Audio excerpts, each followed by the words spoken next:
I don't know about you, but my Alex Jones was right jar is overflowing, and let me tell you, I'm not ready for this one.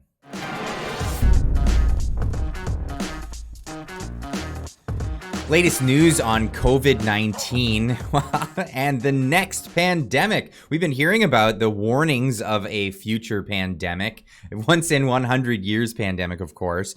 But this is the mandates coming back, and this is being warned by Alex Jones. And I don't know how many times we've heard the theories from Alex Jones, and then they ended up turning out to be correct. Well, Alex Jones is saying this, and as he's saying this, there's implementation of it around Canada, and we're going to get into that. But let's first have a look at what he had to say recently about COVID-19 or COVID restrictions, lockdowns, and all of that coming right back, and especially here to Canada.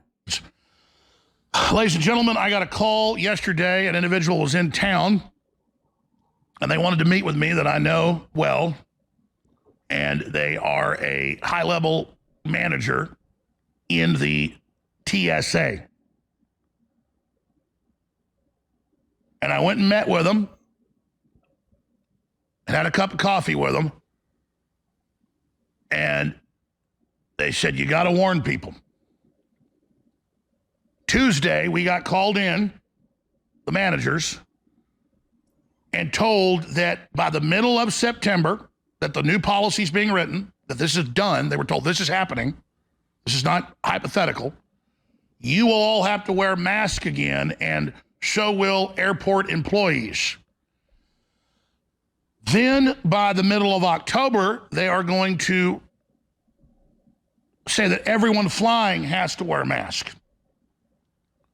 And in the meetings, people began to ask them, well, I mean, why is this happening? They said, well, because of the new variant in Canada, and because of the WHO, they may, declare this, but regardless, we've been told this is going to happen. So he goes on, and the video continues from there. I'll leave a link in the description down below. You can go check out the video in its entirety. He starts to get into the reasoning behind it, and well, we're going to get into that. But before we do, go check out the merch store. This is this has been put up by popular demand. People wanted to get merchandise. Here's Tamara Leach so courteously modeling off the hoodies on the website. Go check it out. There's hats, there's hoodies, there's t-shirts, and things for you guys to check out and purchase on that online store. Go check it out, and let's get on with the story. Mandates are back, says Steve Kirsch on Twitter. The scientific data doesn't matter. It's about fear. No debates on the decision are allowed. And this is coming from Morris Brown College as they're reinstating their COVID-19 mask and other mandate policies due to reports of positive cases among students at the Atlanta University Center. Over the next 14 days, the following protocols will be in place. Mask wearing. They're going to have physical distancing. We have heard all of these before. Large gatherings won't be allowed. Isolation and quarantine for people who have symptoms. Contact tracing. Symptom monitoring. Regular hand washing, sanitation. I hope you do that already, the hand washing thing. But this is what's coming down the pipe. This is actually happening in real time. Laney on Twitter saying time for all those moot ruled lawsuits to receive rapid reinstatement, if that's even a thing. Yikes. And well, this is largely due to the fact that, well, the government said that they're suspending their mandates. Well, at least here in Canada, this is what they said. They're suspending their mandates, but they will bring them back if need be. Now, in lawsuits recently, there was quite a few lawsuits against unconstitutional law that went out. Or these are decrees. These are executive orders. These are put out there. It was put out there by the Ministry of Travel in Canada, Ministry of Transportation, saying that you can't fly without masks. You can't fly without having vaccines, and even restrictions on who can enter, even Canadians on if they can enter the country without having this. But what's the reason for this? The reason is what everybody's wondering about. Why now? And why are they trying to bring this back? Well, it seems that, well, the polling data seems to be swinging in the other direction. And hey, guess what?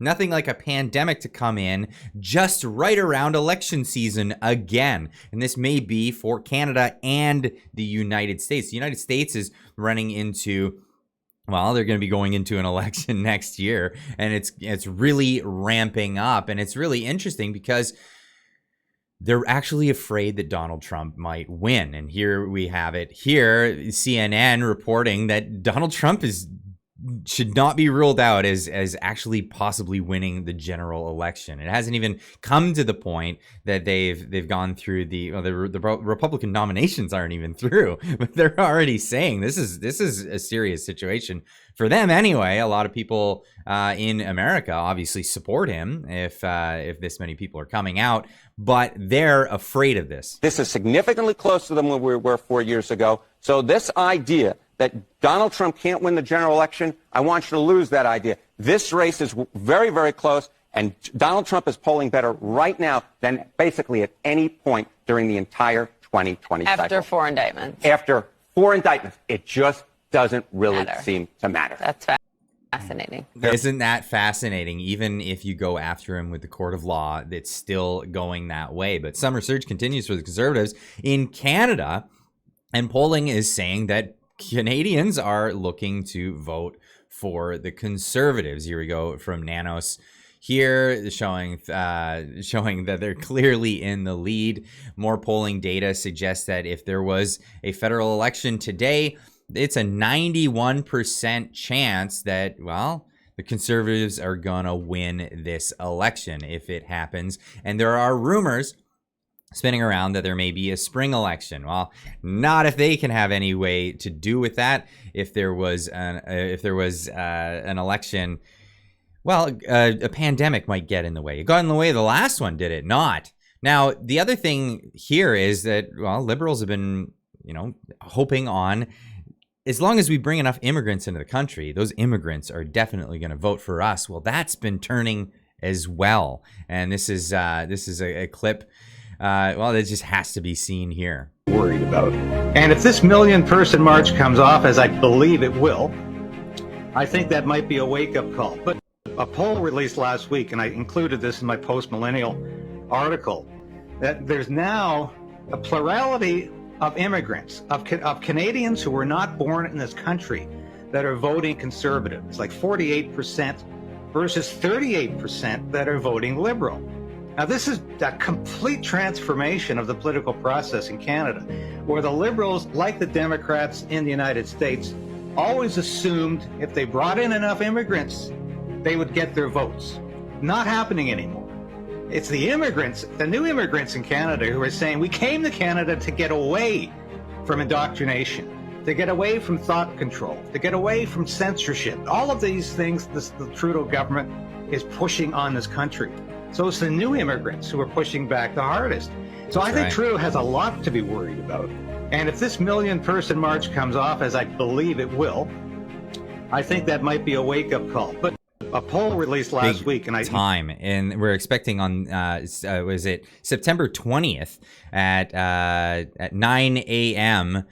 And this is all over Canada. There's going to be that march, the million-person march to save the children, and this is largely people from all walks of life coming together for the same cause and saying we've had enough of indoctrination of children. And this is what's been pushed on the left, whether it's the Liberals or the NDP. They've been pushing for this indoctrination of children into things like the LGBT, trans ideology, and also drag story hour, which a lot of people are thinking this is just insane. Why is there such an effort to push this onto children? And not only that, but people are starting to crack on this whole mess about climate change and why they're introducing all these new taxes. Now, Pierre Poilievre is coming out and saying Trudeau's carbon tax is a cash grab, nothing more. All acts the tax to bring home lower prices. And this is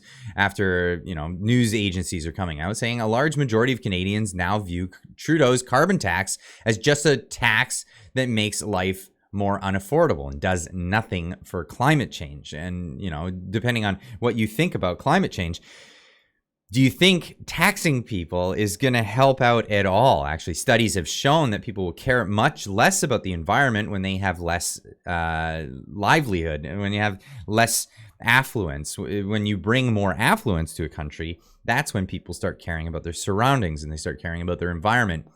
Whether it's the climate or the actual environment. Most people care about the environment, I would say, in my opinion. But this is the truth here, and this is Pierre Poilievre being asked about. Well, I'll just let this play, because it's just absurd that they're calling the Conservatives arsonists in a roundabout way, but actually calling them arsonists because they're blaming forest fires on climate change. Catherine McKenna, the former Liberal minister, accused Conservatives of being arsonists over the opposition to the carbon tax. So what's your response to her comment, and what do you say to climate alarmists or maybe people that say that not having a carbon tax will lead to a climate catastrophe? What I really worry about is the increased radicalization of rhetoric by Liberals, particularly Justin Trudeau. But the nastiness and meanness that they're directing at people who disagree with their policies, whether it's Trudeau's nasty comments directed at Muslim parents, or whether it is him jabbing his finger in people's faces, and now a former Liberal minister saying that anybody who doesn't want to pay higher taxes is an arsonist. Really? Really? As if we paid higher taxes, we'd have less forest fires? Come on.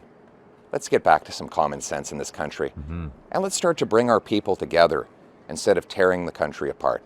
Thank you.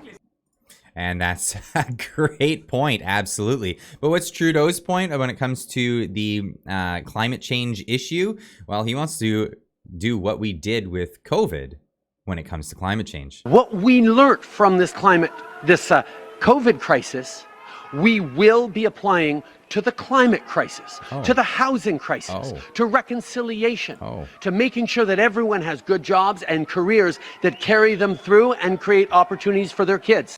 Well, we might not even get there. He wants to push the climate, or he wants to push COVID policies back into place. It looks like that stuff is coming back. And can we stand this? Can businesses actually make it through another lockdown, let alone a climate lockdown? Of course, Justin Trudeau blaming everything about the climate crisis, about forest fires in Canada on climate change. Forest fires, of course, as you know, have rolled through our countryside time and time again. Actually, this is the third bout in Kelowna in just over 2 decades. As far back as I remember, this has happened several times, but of course it's being blamed on climate change, not on mismanagement of the forests in Canada. But hey, I'll leave that one up to you. Nonetheless, he's blaming everyone that he can blame. He's blaming Meta, and I did a video about that, and check it out. Link will be in the description down below, talking about that. But I want to leave this one up to you guys. Where do you think we stand with this? Are we going back into climate lockdowns? Is this something that is actually palatable for the average person? I know with their fear of, other people coming in and taking power, perhaps the Conservatives coming in Canada, the Republicans coming into power in the United States, things would change considerably if we had a 2-country power dynamic shift like that. I know that there is a vested interest in keeping that off the table.